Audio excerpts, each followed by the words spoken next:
this urine pH change just with stress, right? Like what was going on? It turns out cortisol increases hydrogen ion secretion across the renal tubules, creating a more acidic urine pH. So this is such an important biohack because we know an elevated urine pH is associated with decreased inflammation, good metabolism, and decreased osteoporosis and osteopenia. So there's so many good reasons to have an alkaline urine pH, but what's going to get us there? It's not just what we eat, it's what we think too. If you haven't done so already, go ahead and click that subscribe button down below. It's a little red button. You punch that, and it's going to notify you every time we put out a new episode that can help you improve your bone health. And then also, if you haven't done so already, head over to BoneCoach.com, sign up for the free 7-day Osteoporosis Kickstart. That's going to walk you through everything you need to be doing right now to get on the path to improvement and stronger bones. After you do those two things, go ahead and press play on this episode, and I'll see you inside. Welcome to this episode of the Bone Coach Show. Joining us today to explore hormones, healthy eating, and bone health is Dr. Anna Cabeca. Dr. Anna Cabeca is a triple board certified and fellow of gynecology and obstetrics, integrative medicine, and anti-aging and regenerative medicine. She has special certifications in functional medicine, sexual health, and bioidentical hormone replacement therapy. For the past 20 years, she's served 10,000 plus women in her private practice and millions more through her books, online videos, and articles. When her own health took a troubling turn during menopause, she sought out the wisdom of healers around the world. She learned that modern medicine and time-tested natural remedies are not at odds. Working together, they create indisputable results and true well-being. Using delicious, healing foods and simple lifestyle changes, Dr. Anna reclaimed her health and her life.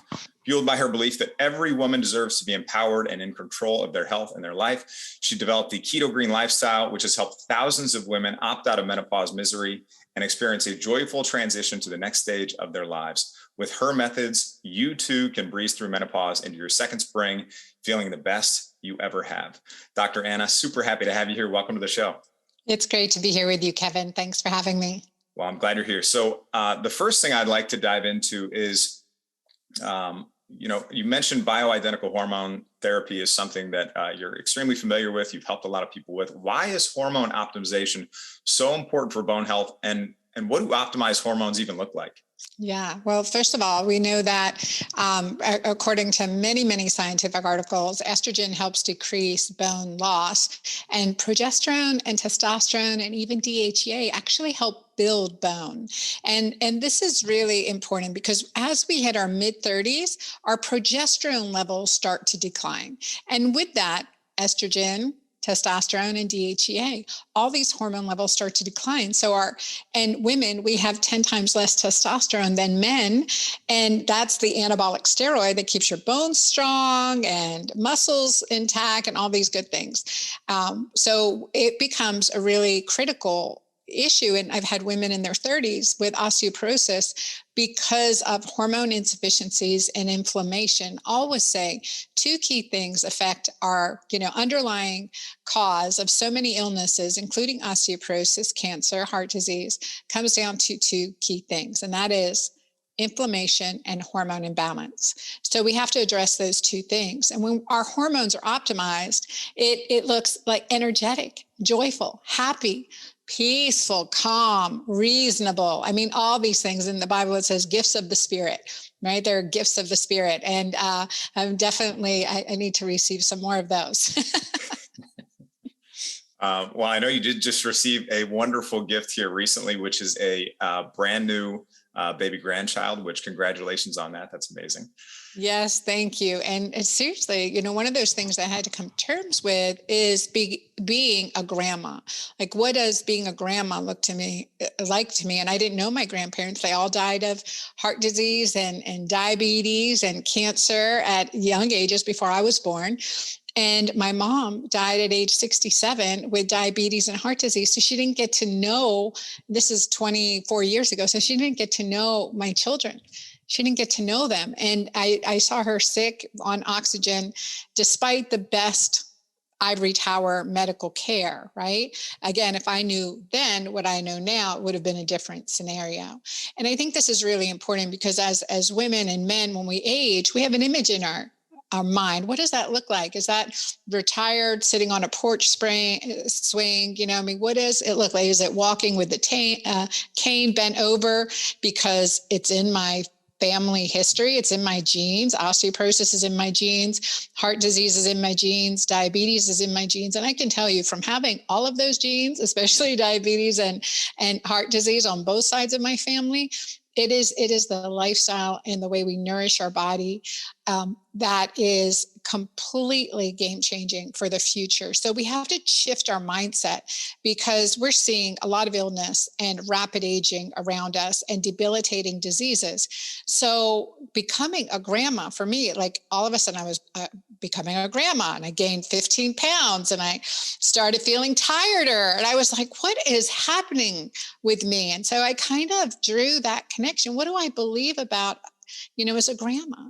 My mom, she was a baker and a cook. And I'm thinking, okay, I got to bring these pastries over. Like, what am I doing bringing pastries?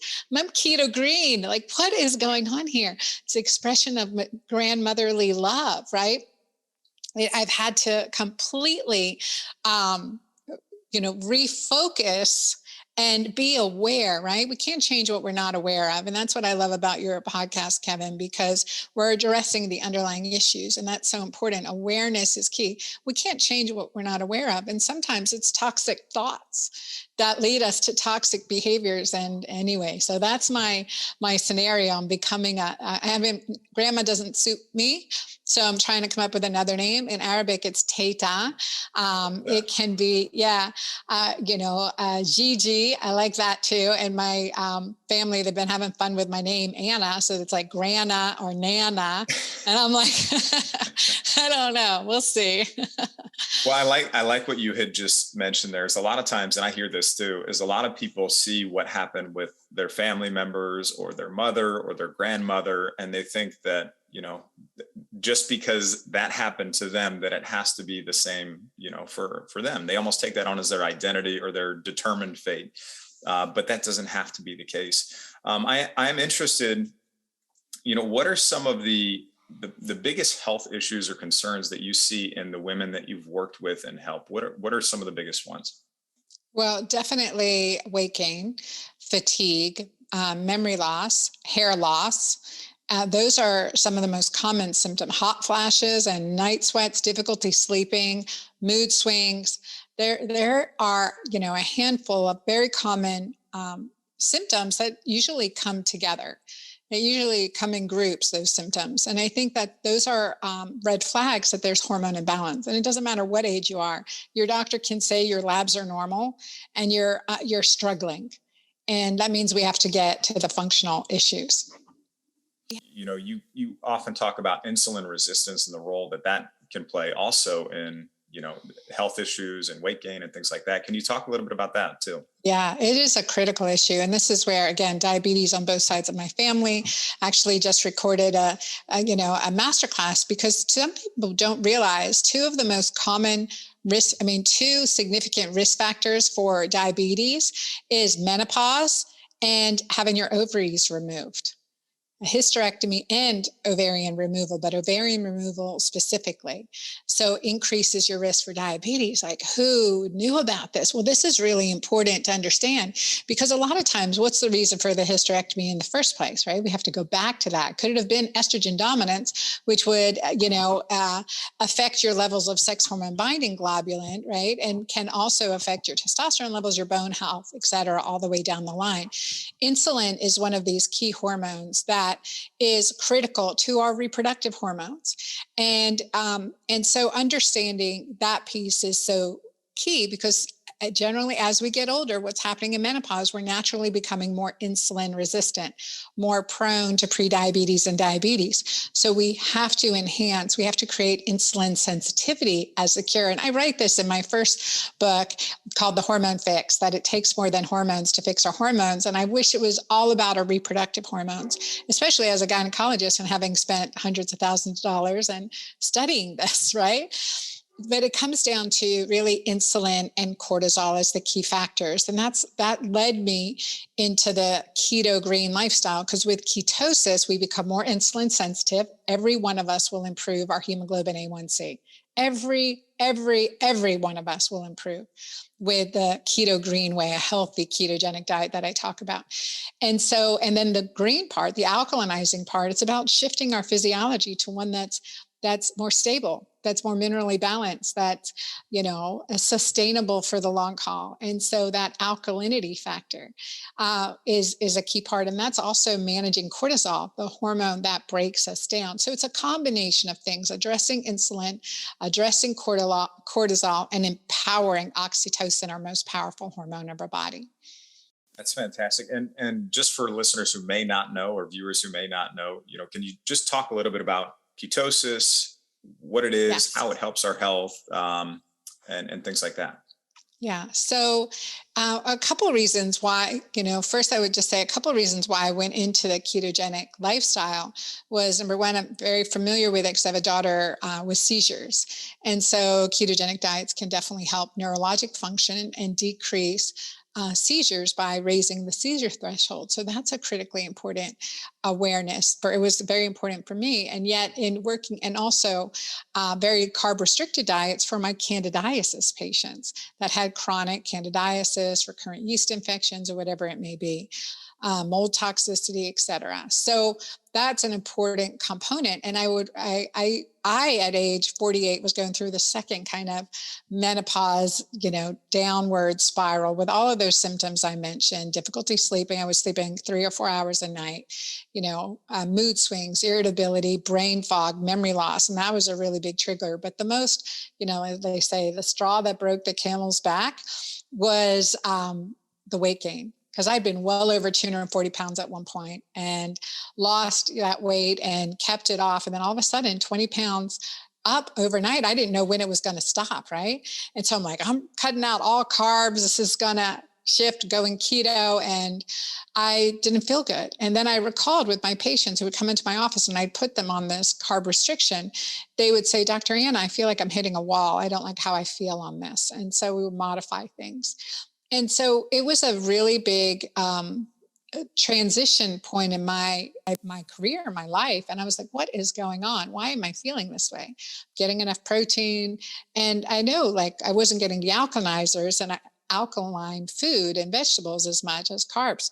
And so I checked my urine pH, and this was a huge aha moment for me, Kevin, because I checked my urine pH and it was at the paper, was at the lowest that the paper actually read. So, it's a 5.0. So urine pH at a healthy level should be 7 or above.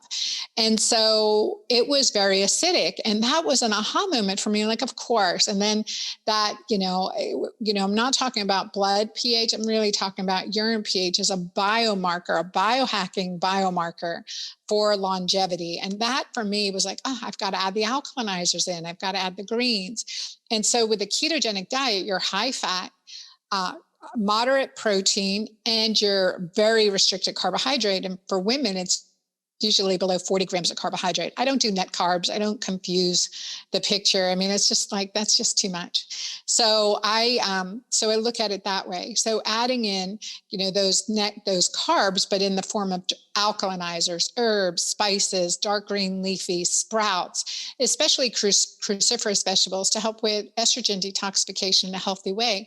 So that's the keto green approach. But ketosis for women is different than for men. We have to have the high quality protein. We have to have the alkalinizers. We also have to intermittent fast. It takes us longer to get into autophagy. It takes us longer to get into ketosis than guys do. Again,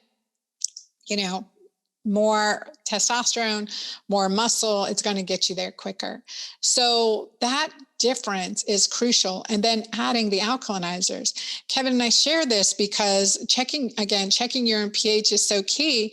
It really was integral to saying it's not enough just what we're eating. Because the mornings, as I started checking my urine pH, and I recommend everyone do this every time, especially changing anything in their life or just seeing where you're at, check your urine pH every time you use the bathroom, every time you pee. And it's going to tell you something about not just how you're nourishing your body or I'll be acidic right now because I just did an hour infrared hot yoga class, right? So I know I'm going to be acidic right now, but I'm going to alkalinize for the rest of the day till I break, till I'm going to alkalinize, have some, minerals and my Mighty Maca Plus before I, break fast specifically. So what I noticed was that those mornings, though, that I would get up and do my gratitude journaling or my prayer and devotion time or walk on the beach, I was more alkaline all day. I mean, I was tracking all day, right? I'm a good tracker of test, don't guess, what gets measured gets managed, right? And so I was more alkaline all day, and I was like baffled. I was baffled. Now, back on my history, I worked for the US Navy. I worked in hyperbaric medicine and exercise physiology. So measuring, acid levels, measuring pH levels, blood pH levels in our divers at, under duress and restrict, high pressure atmospheres, et cetera, was part of my pre-medical school life, right? Over 30 years ago. And so this was part of my, pre-medical school life. So relying back on that respiratory physiology, exercise physiology information and data about, how we will rob Peter to pay Paul to maintain our blood pH. And that's so true, especially when we're in acidic thoughts, acidic lifestyle. But anyway, this urine pH changed just with stress, right? Like what was going on? It turns out cortisol increases hydrogen ion secretion across the renal tubules, creating a more acidic urine pH. So this is such an important biohack because we know an elevated urine pH is associated with decreased inflammation, good metabolism, and decreased osteoporosis and osteopenia.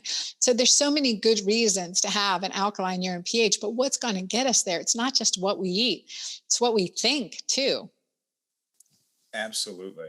Absolutely. And I know you have mentioned keto green a few times, and you mentioned some other ways of maybe specifically approaching eating to support this healthy way of living. I'd love for you, I know you've got a new book out that's getting ready to come out or at the time of this recording is released, it may be right around that time, but it's called MenuPause. And I'd actually love for you to just share a little bit about maybe what that is, how it ties in some of the things you're even talking about right now. Yeah, because, food is medicine.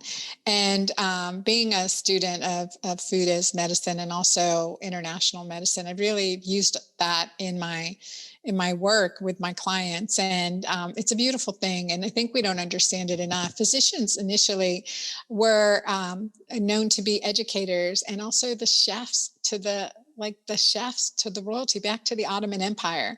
The physicians prepared the food for the kings. So I think it's important to remember that I think we've gone so far away from what that means in the US, but to rely on food as medicine, the basics, how do we empower our patients in doing this? And it's 90%, over 90% in their own hands, in their own control. And I always say 90% because I'm still an egotistical physician. I want 10% for me. Okay, you need my 10%, that compounded bioidentical hormone. I'm going to get you there, right? And I do believe in that. And I created many natural options to supplement hormones, powders and creams and all this good stuff that definitely helps. 90% is within each of our control. And again, if I haven't lived through this, I wouldn't have believed it. And it's been a journey for me too. So the MenuPause, which you got to love the name, right? Came out from working through my first book, The Hormone Fix, and that really helped me create my second book, which is Keto Green 16, a 16-day keto green plan with 16 hours intermittent fasting. And then clients, because I have this huge online community, and they'd be like, well, Dr. Ann, I'm stuck here, hitting a plateau here. Everything was working. Now, I've got this pause and or this plateau. And I'm like, okay, well, let's pause inflammatory foods. Let's eliminate nightshades, or let me see what you're doing. Okay, let's just go vegetarian for a week and see if we can't, help your gut microbiome or get rid of constipation that you're dealing with, or, it seems you're having difficulty digesting anything, and maybe there's small intestinal bowel overgrowth and some autoimmunity. Maybe we need to go carnivore-ish for a little bit. So these different 5 plans, they're each 5 6-day plans, quick and restorative, and each one will tell you a little bit about you. And then I have a cleanse in there and also a carb up plan, because sometimes we've been so keto green for so long, or keto for so long, we need to actually add some carbs back, and especially as women, to get a good night's sleep. And what does that look like for you? So I've created healthy diets, plus I include sidebars about menopause around the world. Yeah, and it's a great plan. So 5 great plans in MenuPause, and over 120 recipes and color photography. And it's a beautiful book to the pictures have are beautiful. and give. The pictures are beautiful. I looked at them. And you know what I like about what you're talking about here, Dr. Anna, is it's not like there's just this rigid framework, that there's not flexibility at all. It sounds like there's some ability to make some adjustments and tweaks, and there are some great things to support you in doing so. Yes, absolutely. And so we get stuck in doing the same thing. We will never do the same exercise every day. We shouldn't eat the same food every day.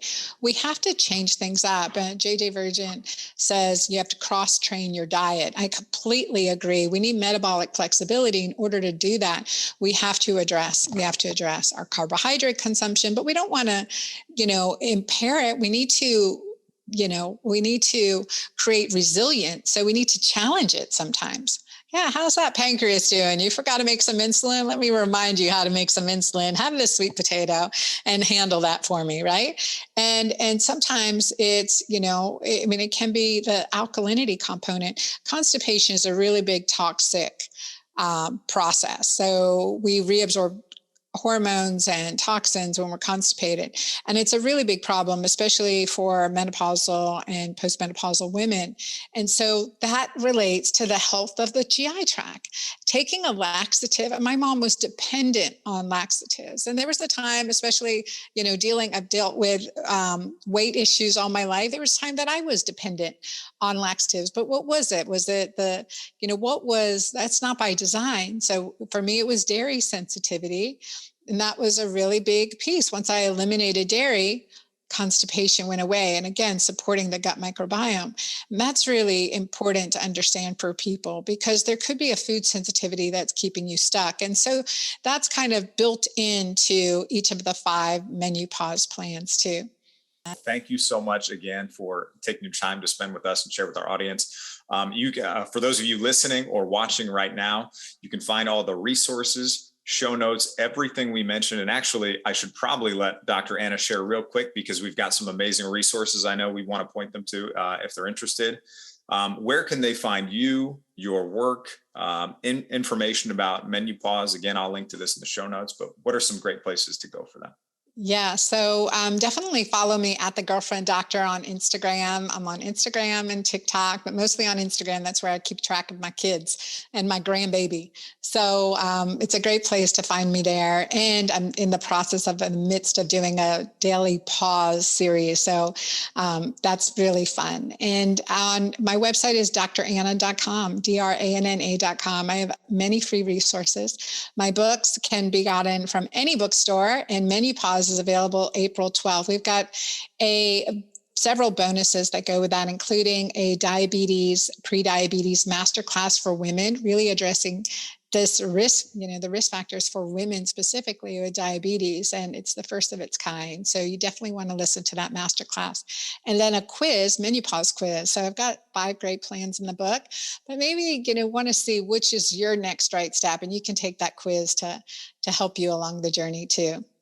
Those are fantastic. So those we'll link to all those resources in the show notes. And then for those of you listening or watching, you can find all of the resources and show notes that we mentioned today and everything about this episode over at bonecoach.com/MenuPause. Dr. Anna Cabeca. Again, thank you so much for tuning in. I'll see you in the next episode. Hey, it's BoneCoach Kevin Ellis. Hope you found that episode helpful and that you enjoyed it. Just one last reminder, if you haven't done so already, head over to bonecoach.com, sign up for your free 7-day osteoporosis kickstart. It's going to tell you everything you need to do to start getting on the path to improvement. Hope you found this helpful. I'm your Bone Coach, Kevin Ellis. I'll see you soon.